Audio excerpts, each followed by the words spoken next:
Welcome everybody to How Fast Will It Go, and today we're dealing with the 1997 Lotus Elise GT1. Now this has 1,212 horsepower, 831 pounds-feet of torque from its 5.7 litre twin turbocharged V10 engine, and the car itself now weighs 2,102 pounds.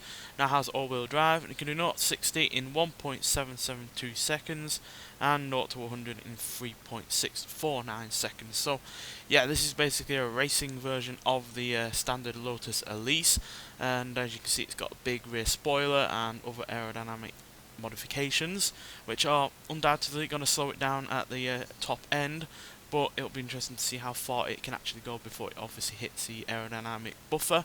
But with those aerodynamic tweaks, it will nonetheless be a good handling car, especially now it has all-wheel drive and obviously other handling upgrades. So yeah, let's get out there and see what it can do.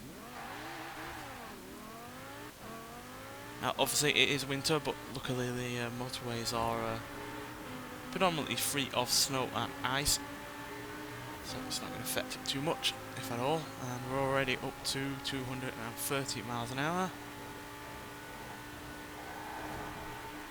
Relatively clear, the motorway in fact, at 255, 260, we seem to hit it in the revs there, 262, 263, any more out of this? Don't know why the motorways are so clear. And yeah, there's the well, some of the handling there. That was my fault going into the barriers. I've jinxed myself, the traffic's back.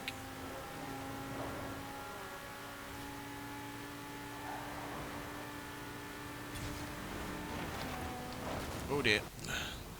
Yeah, that's a bad thing about those barriers. If you hit them with one side, you will be dragged into them and hit whatever else is on the other end.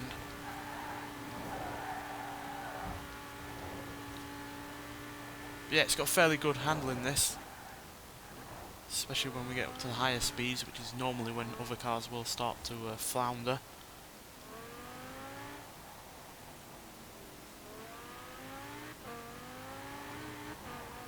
And it's got really good acceleration, but if we could knock that rear wing off, this car will probably be touching 270 by now. But 263 is what we've got so far, so let's see if we can edge up any more miles an hour.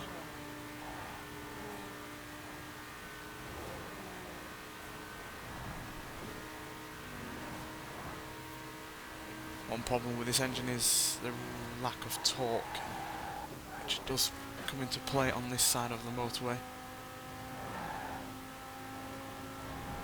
It is a lot more uphill than downhill, unlike the other side.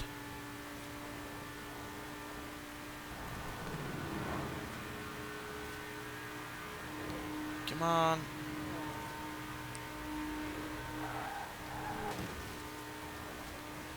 Yeah, really impressed by the handling on this car. It's easily one of the best handling vehicles I've had on this series.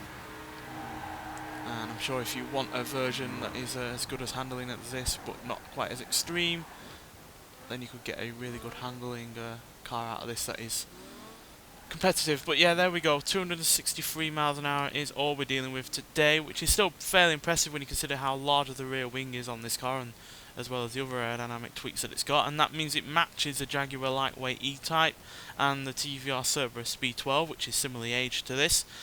Beats the TVR Tuscan S, the Ferrari F50 GT, another car that is similarly aged to this car, the Noble M600, Eagle Speedster, and the Ford GT40 Mark 1. Slightly behind the TVR Griffith, so it's matching and in between two different TVRs.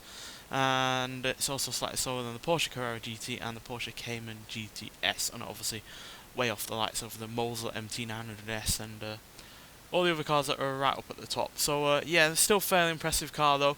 And like I said, if you want a car that is really good in terms of handling, has a decent good rate of top speed, then this is the car for you. Obviously I could tune it a little better to have a slightly better handling, maybe sort out the four-wheel drive balance and whatever else. But yeah, 260 plus mile an hour in a car that handles this good is no bad thing whatsoever.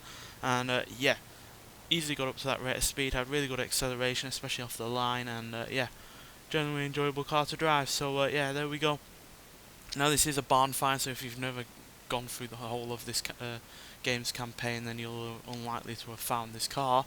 But yeah, well worth finding because it is a cracking car in its stock form, and yeah, real fun when you play around with the upgrades. Nonetheless, thanks for watching, and I'll see you in the next one. Bye.